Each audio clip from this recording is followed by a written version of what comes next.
As you can see, Mario spent the first 5 minutes talking about this magical rod, how he uses it to harvest energy, literally telling Kai that there was going to be so much energy in the room because of the thousands of live viewers. He then made Kai hold the crystal rod as well. To some people, this rod made out of crystals might not be a big deal, because so many people are into crystals nowadays after the New Age religion started becoming normalized. But it's because they don't know what these crystals are actually used for. While girls think that they're cute and that they're sold for good energy and all that nonsense, they actually have been used by witches and occultists for centuries as a spiritual and magical conduit. This is something Mario himself admits during a recent interview. Mario recently did an interview where he brought up the subject of the occult and witchcraft. He brings up the conversation of the crystal rod and explains that it was a witchcraft ritual. He told the interviewer that everything is infused with witchcraft, even going as far as to claim that everybody uses witchcraft without knowing.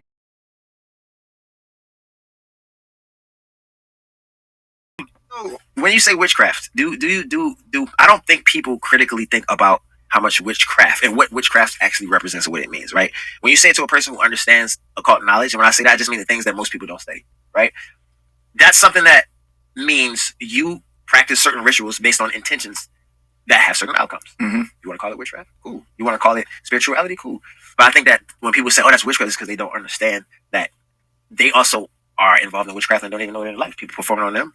Commercials performing on you. There's so much going on that people don't understand. I'm a person who like to bring things to light slowly, and I don't mind people judging it what they don't understand. It's fine. I'm here. I'm a teacher. I'm a student and a teacher at the same time. So what you saw me carrying was a staff with a bunch of crystals on it that all work to both protect, emit, pull in, and ground energy.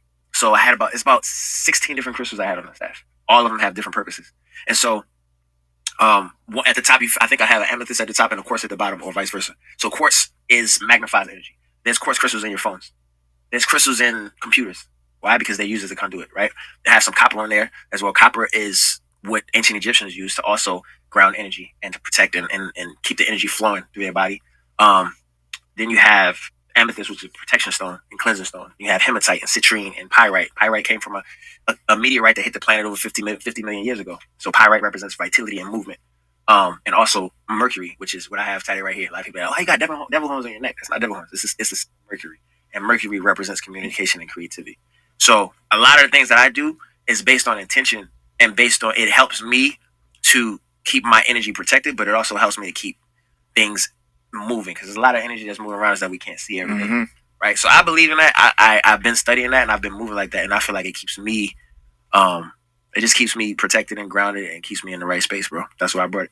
Okay. Yeah. You ain't got it with you right now, dude. I don't travel with it. Okay. Okay. You want to see it? Yeah. It's amazing, bro.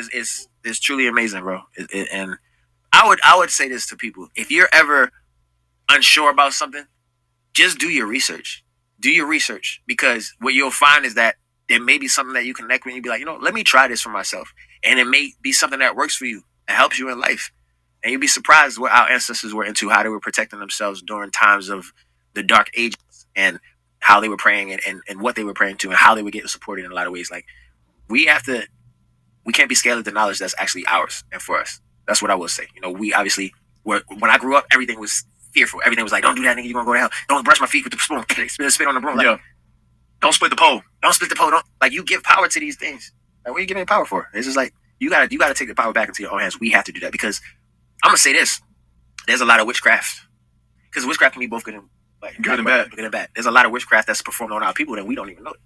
But because we're scared of it, we won't even study it to understand how to undo shit done. Mm-hmm. And I'm the opposite. I grew up in that mindset, and then when I was 23, I became a mystic, and I started practicing the opposite way, and it's been changing my life ever since. And as you heard for yourself, Mario is doing his best to normalize and humanize witchcraft, claiming that everybody uses witchcraft. I don't use witchcraft, and I'm pretty sure all of you who are watching me now don't use it either. This is not surprising though, because this is what Hollywood does. They promote witchcraft to normalize it. In reality, we all know witchcraft is all wicked and always has a negative price. So Mario claiming that there's good witchcraft is all nonsense, as we know all witchcraft comes from wickedness. As I was watching this video, I was thinking about what Mario said when he stated that people use witchcraft all the time.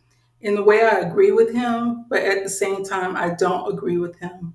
A lot of times when you hear witchcraft, you might be thinking about a person going to like Etsy to those witches and having them cast spells on people, whether it's a good spell or a bad spell, or to cast a spell on themselves to have good things happen to them. You might think of witchcraft in that way. Or, like he was also speaking about superstitious, somebody sweeping your foot, and then you have to do certain things to counteract what may have happened to you. And, knocking on wood and doing different things to get luck or to ward off evil. That's all a part of witchcraft. And so sometimes you do these things based on how you grew up or what you've seen yourself. But it's all a part of witchcraft. Witchcraft is about controlling an outcome based on what you want. And so, in controlling an outcome, sometimes it relies on you controlling people. So, when you are speaking to someone and you want a certain outcome with that person, you might say to them, like in a Christian setting, well, a good Christian will do this, or a good Christian will do that. You're supposed to listen to your preacher, your pastor, because if you don't, you're going to upset God. You're supposed to tithe because if you don't, you're going to make God mad. You don't want God to be angry, do you? That's a form of trying to manipulate and control a person, which is witchcraft. And then also, like in a relationship, a person might say, well, you're going out because you're trying to meet other people, or you're going to your parents' house. Your parents don't like me. They say certain things to try to manipulate you, to try to control you, to gaslight you, or do whatever to get the result they want from the relationship. And they really don't care how you feel or what you want, as long as they get what they want. Or they use certain situations, like to use fear. If you go out and you do this, something bad is going to happen to you. Or if you say this and somebody hear it, something bad is going to happen to you. So they try to manipulate your whole life based on the outcome they want. And anytime you try to circumvent God or try to counteract what God is trying to do, that is witchcraft.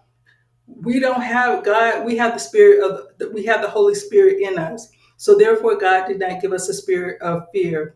We're supposed to listen to our Holy Spirit as far as what direction we're going in life.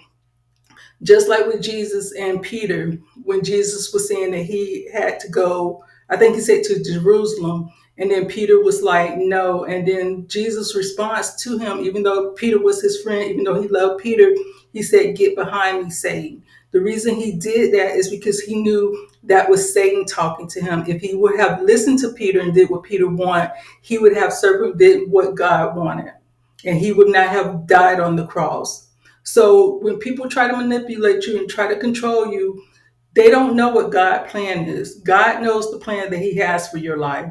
God knows what direction he wants you to go in. God knows who he wants you to be with, or who he don't want you to be with, or what situation or circumstances he wants for you. And if you're trying to go outside of God by using witchcraft, by holding crystals, praying to crystals, like I always say, why pray to the creation when you have the creator right there?